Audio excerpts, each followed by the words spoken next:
Welcome my dear rockers. आज हम लेकर आए हैं एक अलग किस्म की माइंड ब्लोइंग मूवी। जब किसी की मौत होती है तो वहीं पर उस इंसान की कहानी खत्म हो जाती है, लेकिन इस कहानी में एक आदमी मरता है लेकिन किसी और के शरीर में जिंदा रहता है। इस तरह बार बार वो नए नए शरीरों में जिंदा रहता है। इसका कारण क्या है और वो इस साइकिल से कैसे बाहर आया, यही इस मूवी में दिखाया गया है, जिसका नाम है every time I die. Movie की शुरुआत में मिया नाम की एक औरत एक आदमी के साथ होती है। अचानक उसे कोई काम याद आता है और वो वहाँ से चली जाती है। उसके साथ जो आदमी था उसका नाम है सैम। सैम बाथरूम में जाकर बहुत देर आईने को देखता है और अचानक उसका सर दुखने लगता है। फिर न जाने उसे क्या सूझता है और वो कार लेकर मिया को ढूंढने निकल जाता है। तभी वो देखता है कि मिया एक आर्मी ऑफिसर के साथ जा रही है। असल में वो मिया का हस्बैंड है जो 1 साल बाद घर लौटा है और इस 1 साल में मिया ने सैम के साथ अफेयर कर लिया था। ये बात सैम भी जानता था, लेकिन वो मिया से बहुत प्यार करने लगा था। पर अब मिया अपने पति के साथ है और उसे देखकर सैम को अच्छा नहीं लगता।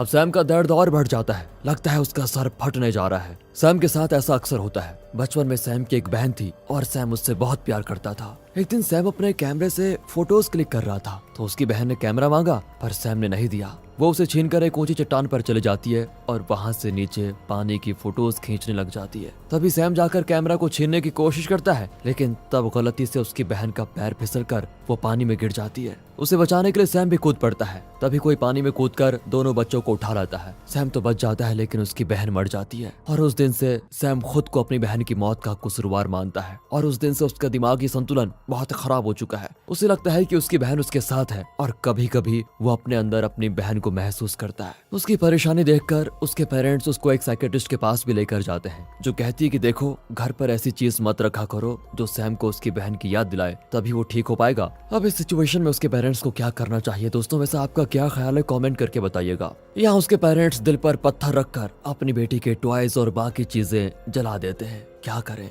बेटी नहीं रही लेकिन बेटे को तो बचाना है। इस तरह दिन गुजरते हैं और सैम की हालत अब थोड़ा बेहतर होने लग जाती है। वो बड़ा हो जाता है, लेकिन अब उसके पेरेंट्स जिंदा नहीं है। अब वो ठीक है, लेकिन जब सर दर्द होता है तो उस बेचारे का क्या हाल होता है ये कोई नहीं जान पाता। सैम एक पैरामेडिक है और ये उसका इकलौता दोस्त है जेम्स। दोनों एक बार में जाते हैं जहाँ मिया आती थी। तीनों मिलकर खूब ड्रिंक करके एंजॉय करते थे। आज भी सैम उसी का इंतजार कर रहा है। इतने में मिया आ जाती है, लेकिन अपने पति के साथ। वो अपने पति को सभी से मिलवाती है। सैम तो अंदर ही अंदर जलकर राख हो रहा होता है कि ये कैसे किसी और के साथ हो सकती है। वो घर जाकर मिया को कॉल करता है तो वो कहती है कि देखो सैम, अब मुझे भूल जाओ और मेरी लाइफ में दखल मत दो, प्लीज मुझे चैन से अपने परिवार के साथ रहने दो। यहाँ सैम को ऐसा दर्द होता है मानो किसी ने सर पर हथौड़ा मार दिया हो। वो एक छोटा सा बॉक्स खोलता है जिसमें उसके और उसकी बहन की क्लिक की हुई कुछ फोटोज होती हैं। उन्हें देखकर सैम बहुत इमोशनल हो जाता है। उसमें एक छोटा लेटर होता है जो सैम ने बचपन में लिखा था। उसमें सैम ने लिखा था कि मैं सैम हूँ, सारा का बड़ा भाई। मैं उससे बहुत प्यार करता हूँ। अगर उसे डर लगे या वो अकेली फील करे तो मेरे पास आ सकती है। मैं उसे सेफ रखने के लिए कुछ भी करने को तैयार हूँ। ये सब कुछ पढ़कर सैम को अपनी बहन सारा की बहुत याद आती है। उसके साथ बिताया हुआ बचपन याद आने लग जाता है। अगले दिन अब जेम्स का बर्थडे होता है तो सैम अपना बैग पैक करके उसके घर जाता है। उसके घर जाकर वो कार से बाहर निकलता है तो देखता है वो पुराने फोटोज और लेटर वाला बॉक्स कार सीट पर है। सैम हैरान रह जाता है क्योंकि जहाँ तक उसे याद है उसने कार में सिर्फ बैग रखा था, फिर ये बॉक्स कैसे आया। फिर उसे शक होता है कि शायद उसने भूल कर ये बॉक्स कार में रख दिया होगा, इसलिए इस बात को इग्नोर करके वो जेम्स के घर जाता है। जेम्स बहुत ही खुश होता है और उसके साथ फोटो खिंचवाना चाहता है, लेकिन कैमरा से जुड़ी दर्दनाक यादों की वजह से सैम को अब कैमरे से नफरत ही हो गई होती है। जेम्स की वाइफ का नाम है बॉबी और मिया बॉबी की ही बहन है। जेम्स के बर्थडे के लिए मिया और उसका पति भी आए होते हैं। उनके घर के पास की जो झील होती है वे वहाँ पर नहा रहे होते हैं। सैम मिया से कहता है कि तुम अपने पति को छोड़ दो, मैं और तुम कहीं और जाकर खुश रहेंगे। लेकिन मिया कहती है कि मुझे अपना घर नहीं उजाड़ना है, समझे, तुम मुझसे बात मत करो और यहाँ से चले जाओ।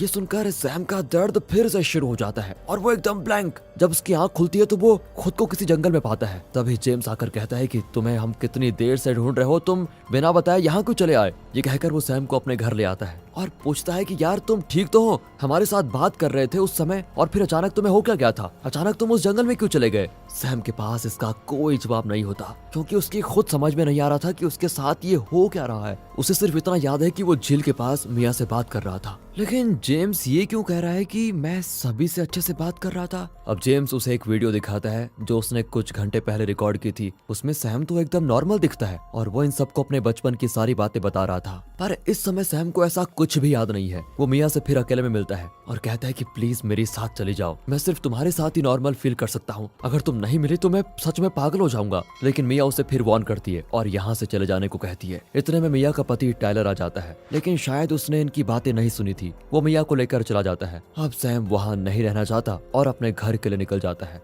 तभी टायलर अपनी कार में उसे फॉलो करता है और उसके पास जाकर चिल्लाता है कि जल्दी से गाड़ी रोको वरना बहुत बुरा होगा। सैम गाड़ी रोक देता है तो टायलर कहता है मैंने तुम्हारी और मिया की बातें सुन ली थी, सच बताओ तुम दोनों के बीच क्या रिश्ता है। सैम भी कह देता है कि हम सिर्फ अच्छे दोस्त हैं, लेकिन टायलर गन उठा लेता है और फिर पूछता है कि क्या तुम्हारा मेरी वाइफ के साथ कुछ अफेयर है। सैम बार बार इंकार कर रहा होता है। तभी अचानक टायलर गन से उसके सर पे जोर से मारता है और सैम का सर चकराने लग जाता है। वो किसी तरह चलकर एक झील के पास आता है। टायलर भी वहां कर सैम को बहुत पीटता है। तब जाकर सैम उसे बताता है कि मैं और मिया एक दूसरे से बहुत प्यार करते हैं, और ये सुनकर वो सैम को इतना पीटता है कि सैम वहीं पर गिरकर मर जाता है। टायलर तो अचानक घबराता है कि अब क्या करूं। उस वक्त आसमान में अजीब तरह के बादल नजर आते हैं जो तेज रोशनी देते हैं। अचानक सैम की आंखें खुलती हैं तो वो एक सीलिंग फैन के नीचे लेटा होता है। मतलब क्या मैं मरा नहीं? क्या ये सब कुछ एक बुरा सपना था? इसी कंफ्यूजन में सैम मुड़ता है तो उसके पास जेम्स की वाइफ बॉबी सोई होती है। वो चौंक कर पूछता है कि आप मेरे कमरे में क्या कर रही हैं?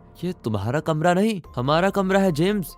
ये मुझे जेम्स क्यों कह रही है? ये सोचकर सैम बड़ा कंफ्यूज होता है और आईने में देखता है तो पता चलता है वो जेम्स के शरीर में है। मतलब सैम मर चुका है लेकिन उसकी आत्मा अब जेम्स की बॉडी में है। सैम समझ नहीं पाता कि ये क्या हो रहा है, उसके लिए ये पूरा कंफ्यूजिंग होता है। तभी वहाँ पर टायलर आ रहा होता है। दरअसल सैम को मारकर उसकी बॉडी को डिस्पोज करके वो आ रहा है। अब ये सब कुछ जानकर जेम्स की बॉडी में बसा हुआ सैम तुरंत मिया के कमरे में आता है, लेकिन जल्दी में वो अपना अंडरवियर पहना भूल गया था। वो जाकर मिया को उठाता है कि जल्दी चलो वरना तुम्हारा पति तुम्हें मार डालेगा। उसे इस हालत में देखकर मिया चिल्लाती है कि ये क्या कर रहे हो जेम्स, पहले जाकर अपना नेकर पहनो वरना मैं तुम्हें मार डालूंगी। इतने में बॉबी वहाँ पर आ जाती है और जेम्स पर चिल्लाती है कि मेरी बहन के साथ ये क्या कर रहे हो तुम। वो नहीं जानती कि ये जेम्स नहीं सैम है। सैम फिर कहता है कि जल्दी यहाँ से निकलो वरना तेरा पति तुझे मार डालेगा। उसने मुझे तो मार ही डाला क्योंकि उसे हमारे बारे में सब कुछ पता चल चुका था। मैं जेम्स नहीं, मैं सैम हूँ। ये सुनकर बॉबी और मिया दोनों कंफ्यूज्ड हो जाती हैं। थ्रिलर मूवी के बीच में ऐसा कॉमिकल सीन अगर आपको पसंद आया हो तो वीडियो को लाइक कीजिए।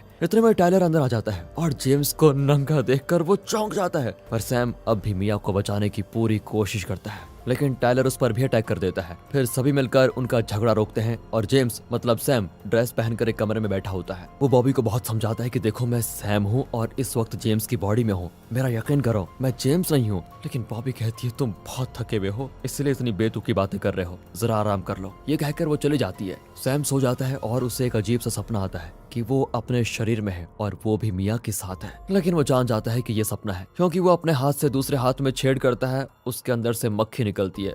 तभी सैम की नींद खुल जाती है। अब सैम को किसी तरह मिया को बचाना होगा, इसलिए वो टायलर की कार से उसकी गन चुराता है। वो अपने कमरे से बाहर कूद जाता है। फिर वो टायलर की कार में गन ढूंढ रहा होता है कि तभी टायलर आकर अपनी कार को लॉक कर देता है, लेकिन सैम को गन मिल चुकी थी और उसे लेकर वो किसी तरह डोर खोलकर बाहर आ जाता है, लेकिन कार का सेफ्टी अलार्म बजने लग जाता है। अब टायलर, मिया और बॉबी बाहर आ जाते हैं। फिर सैम टायलर पर गन तान कर कहता है कि एक भी कदम आगे रखा तो गोली चला दूंगा। बॉबी पूछती है कि यार ये तुम क्या कर रहे हो जेम्स, प्लीज गन फेंक दो। सैम कहता है मैं जेम्स नहीं हूँ, मैं जेम्स नहीं हूँ, मैं सैम हूँ। इस टायलर ने मुझे झील के किनारे मार डाला है। और ये सुनकर टायलर के रोंगटे खड़े हो जाते हैं कि झील के किनारे बात जेम्स को कैसे पता चली, कहीं जेम्स की बॉडी में सच में सैम की आत्मा तो नहीं। इसी बीच बॉबी सैम को शांत करने की कोशिश कर रही होती है। तभी टायलर उससे गन छीन लेता है, लेकिन अब भी किसी को यकीन नहीं हुआ कि जेम्स के अंदर सैम है। उन्हें लगता है कि जेम्स पागल हो रहा है। अब सैम को एक अलग कमरे में रखा जाता है। टायलर अपना डाउट क्लियर करने के लिए उसके कमरे में आकर पूछता है कि देखो जेम्स, मैंने सैम को मार डाला, ये सच है, लेकिन तुम्हें ये बात कैसे पता चली? क्या तुम मुझे फॉलो कर रहे थे?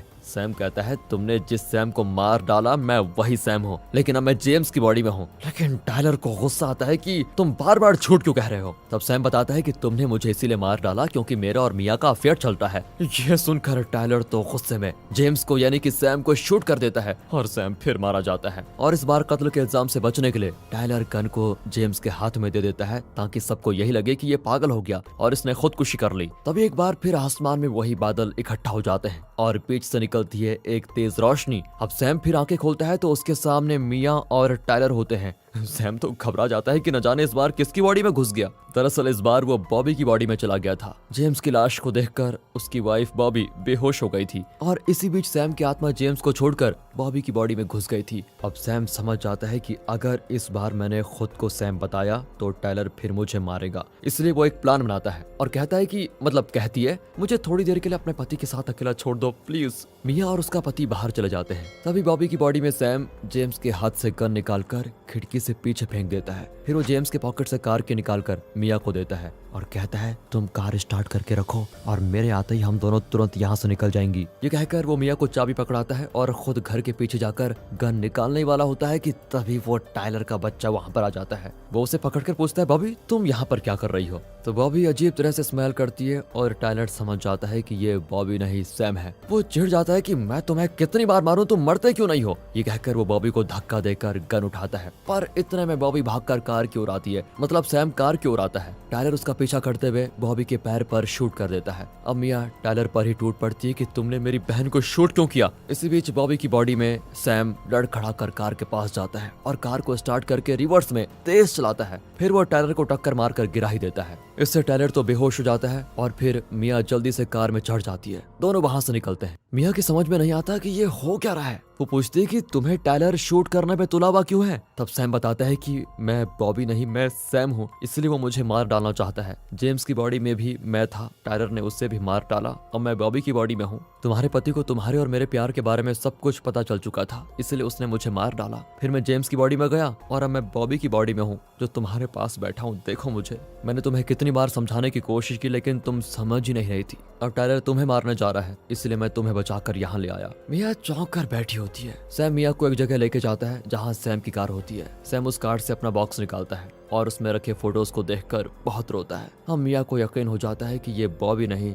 सैम है। मिया कहती है जिस तरह तुम अपनी बहन से प्यार करते थे बिल्कुल उसी तरह मैं भी अपनी बहन से बहुत प्यार करती हूँ, इसलिए सैम तुम प्लीज उसके शरीर को छोड़कर चले जाओ। इतने में टायलर के ट्रक की आवाज आती है और ये दोनों वहां से निकल जाते हैं। टायलर उन्हें ढूंढने लग जाता है। इसी बीच सैम चुपके से टायलर के ट्रक में छिप जाता है। वहाँ मिया जेम्स की कार से निकलती है। टायलर को लगता है कि दोनों बहनें उसी कार में बच निकल रही हैं। वो अपना ट्रक लेकर उस कार के पीछे जाता है। वो नहीं जानता कि सैम बॉबी की बॉडी में उसी के ट्रक में छिपा हुआ है। ट्रक में सैम अपनी बॉडी को देखता है, टायलर ने सैम की बॉडी को डिस्पोज करने के लिए अभी तक अपने ट्रक में छुपाया हुआ है। ये देखकर सैम बहुत रोता है। सैम को आता है गुस्सा और वो ट्रक में रखी हुई कुल्हाड़ी जैसी चीज से टायलर पर हमला कर देता है। इसी बीच टायलर गाड़ी का कंट्रोल खो देता है और ट्रक सीधे झील में जाकर डूबने लग जाती है। सैम के पैर में एक रस्सी फंसी होती है जिसकी वजह से वो स्विम नहीं कर पाता। कुछ ही देर में मर भी जाता है, लेकिन अचानक वो रियलाइज करता है कि अब वो टायलर की बॉडी में चला गया है। उस वक्त भी पहले की तरह आसमान में बादल छा जाते हैं और तेज रोशनी होती है। शायद इसी वजह से सैम के साथ ये सब कुछ हो रहा है। अब सैम जो कि टायलर की बॉडी में है वो बॉबी की बॉडी को बाहर ले आता है। तभी वहाँ पर मिया आती है और कहती है मेरी बहन को छोड़ दो प्लीज। तभी टायलर उसको आंखों में इशारा करता है कि मैं टायलर नहीं सैम हूँ।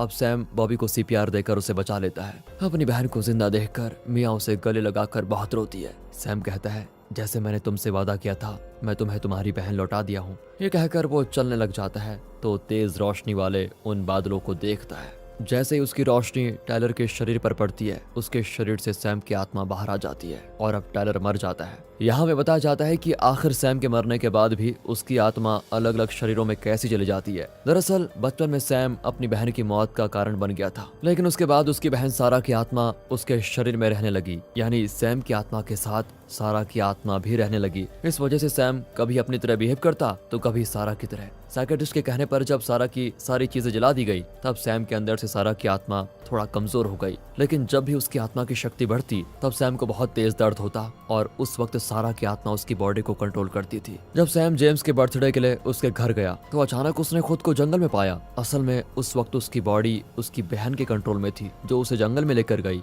और जेम्स ने जो वीडियो शूट किया था उस वक्त भी सैम की बॉडी सारा के ही कंट्रोल में थी। इसलिए जब सैम को होश आया तब उसे कुछ याद नहीं था, और फोटोज वाले उस बॉक्स को भी सैम ने नहीं बल्कि सारा की आत्मा ने सैम की बॉडी के जरिए कार में रखवाया था। वो चाहती थी कि सैम को हमेशा उसकी याद आती रहे। सब कुछ ठीक चल रहा था, लेकिन तभी टायलर ने सैम को मार डाला और तब सैम की आत्मा एक शक्ति बनी और आसमान में तेज रोशनी की तरह चमकने लगी। सैम की आत्मा सारा की आत्मा से मिल नहीं रही थी क्योंकि सैम खुद को अपनी बहन की मौत का जिम्मेदार मानता था। जब सारा की आत्मा को पता चला कि मिया जिसे